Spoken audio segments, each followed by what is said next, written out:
I don't think Crawford will fight anyone except Canelo. This is Okay, my wow. opinion. Yeah. This is my opinion, and Yes. this is what I feel. But it is about him. We give him offer for Ortiz, and I don't know if he will take it or not. But we have an agreement to do big fight for Ortiz if Crawford doesn't take the fight. Okay. So we could see Crawford against Virgil Ortiz next if he takes the fight. But I don't think he will take it. Okay. I think he only want Canelo. Between the last year and this year is different. Now it's much better because what Riyadh season pushing to do. But for the boxing future, it's need to be in one platform with big fights. Okay. This is the only way you can get the boxing in the top five again. So the problem we have at the minute in the UK, we have DAZN, we have Sky, we have TNT. You then have other platforms. In the US, you have ESPN, you have DAZN, you have Amazon Prime now. Do you have a favorite that you would like to lead broadcasting in the sport of boxing? My favorite is who deserve and focusing in the boxing. I will like. It doesn't matter about the name. Who's Okay. focusing in boxing and put it opportunity and the top level we will go with. Okay. Dazan doing a great work, and I think if Dazan focusing 100% in the boxing, they can change the game. Are you happy with what you've seen from DAZN so far? They support us Yeah. great, and they respect us, and they deliver the job, and I like them. Also, I like Sky. I like TNT. Yeah, yeah, I like everyone, but Dazan is focusing with us and supporting us now. And who's supporting us, we will support him. Um, in terms of boxing in the UK, I mean, you speak about doing events in Los Angeles. We see the show coming up in London. You Uh, mentioned Mexico before. Away from the Riyadh season calendar, which will obviously open in October, will you just be staging events elsewhere in the world away from Riyadh season, or will you be Yeah. doing it all year round? No, in the future, we are thinking to do something again in America, again in England, Mexico, Australia, Wow. China. We will try in Germany, but the special one and my dream to doing something big in Africa. Oh, wow. So AJ has always said he'd love to fight in Nigeria. I want one day to go back to Africa in big country and do something for all the people there. Brilliant. Brilliant. Okay, a few more from me. You mentioned the global expansion. Japan not there. Japan, we Where- want. Why Okay. not?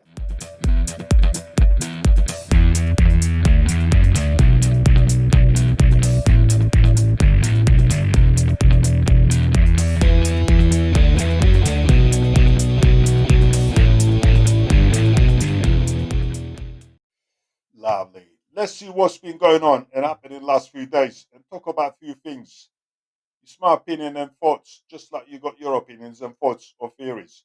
You may agree or you may not. And if this is a bit boring, you are welcome to switch off. In the world of combat sports, there's truth that only experience can teach you. You can tell if they're the real deal or just full of hot air.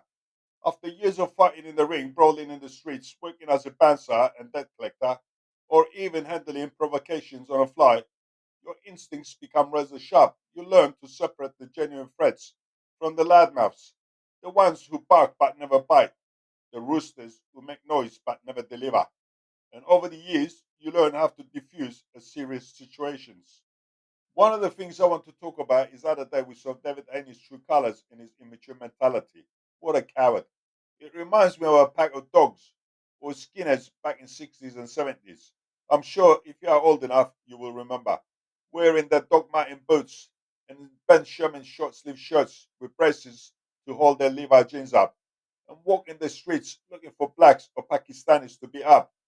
And the gang leader straight in his chest when they came across a single color person and want to beat him or her up.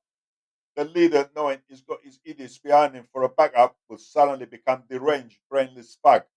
That was David Haney the other night. He swung miss, but his followers saw the man was defenseless and didn't respond. And immediately his goons started to beat up this defenseless young man, trying to show off to Haney and to the crowd. What a prats. If they were on their own, this would not have happened, just like the Skinners in the old days. Just like pack of wolves or dogs when they are on their own, they walk about with their tail between their legs. But when they form a pack, suddenly they think they are invincible. Devin Haney should be ashamed and growing up. It's not a good example what he did.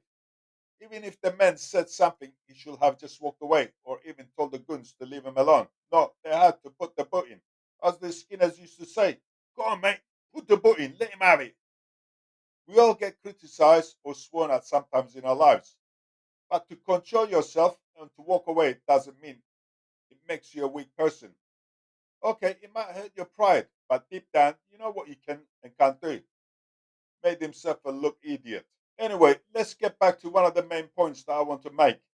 Anyone can throw a punch or a kick, but becoming a true fighter requires something else. I'm not talking about Devin Haney now, I'm talking something else. Some people hit the gym, sweat through grueling training sessions, and push their bodies to the limit, all for a shot at greatness, for the chance to make a living in the sport, but not everyone makes it.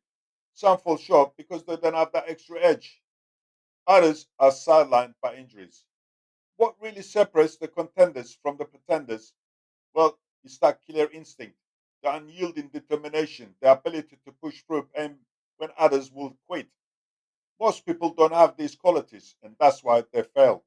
But those who do, they climb the ranks, always striving to be better, to be the best. But even among the best, there's always someone better, someone with more skills, more hunger, more aggression, and a sharper fight IQ. These are the fighters who can take on anyone, and we've seen plenty of trash talkers crumbling when faced with them.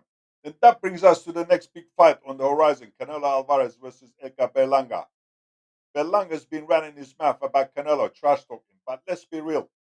Many fans see this as a cherry pick fight for Canelo, and honestly, I think they are right. This matchup feels like Canelo's taking the easy route.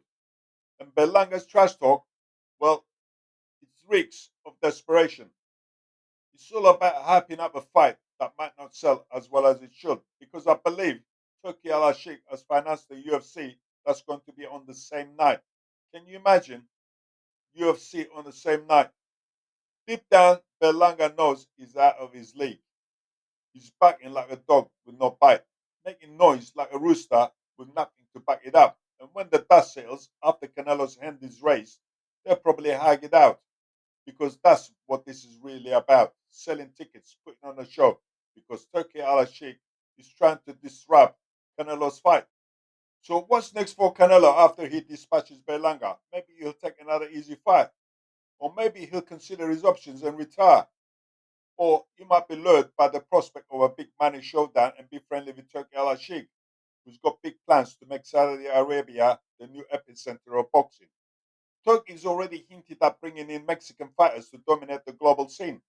He talked about putting up shows in UK, America, Germany, Mexico, China, Japan, Australia, even Africa. He's talking about world domination, and that's a warning shot to every boxer out there, including Canelo and even someone like Tank Davis. The future of major boxing events could very well be in Riyadh, and fighters who don't adapt might get left behind, including Canelo and Tank Davis. But let's circle back to Berlanga. He's 22 no losses, sure, good record. But look at who he has fought. No credible title fights, no major challenges. Meanwhile, Canelo's been a world champion for years, holding multiple titles at super middleweight. With 65 fights under his belt, losing only twice, Canelo's faced and beaten some of the best in the game. Berlanga isn't on his level, not by a long shot. If Canelo were to lose, it will be a shock to everyone, especially because he didn't take on tougher opponents like Terence Crawford or David Benavidez. I can just see Turkey's and Oscar De La Hoya face if Canelo lost. But let's be honest, that's not happening. Canelo will win, and he'll do it with ease. And after that, who knows what they are thinking. In my last video, I made 2 points, one for Canelo and another against Canelo. And against Canelo is that my theory is if Canelo don't bow down to Turkey, he will be left without any opponents and televised backers like ESPN, TNT, the Zone, because Turkey will have a good relationship with these companies. The man is given permission by the wealthy elite Arabs to go and control boxing at whatever cost. Money is no object, and no matter what it costs, go and do it. That's what he's been told. 2025 could see Canelo stepping into the ring in Riyadh, a sack full of cash waiting for him. If he moves up in weight, we might see him face Bivol or Benavides or even Batavia, but I don't think he will. Depends the outcome of Bivol versus Batavia. I think David Benavides will be more suited to cruiserweight. Canelo wouldn't take the risk to fight Benavides. He will enter the ring way more heavier than Canelo. But more likely it'll be Crawford because that's what Turkey wants. And if what Turkey wants, Turkey gets. And if it's Crawford, that says to me, Crawford is ready to retire and wants a big paycheck.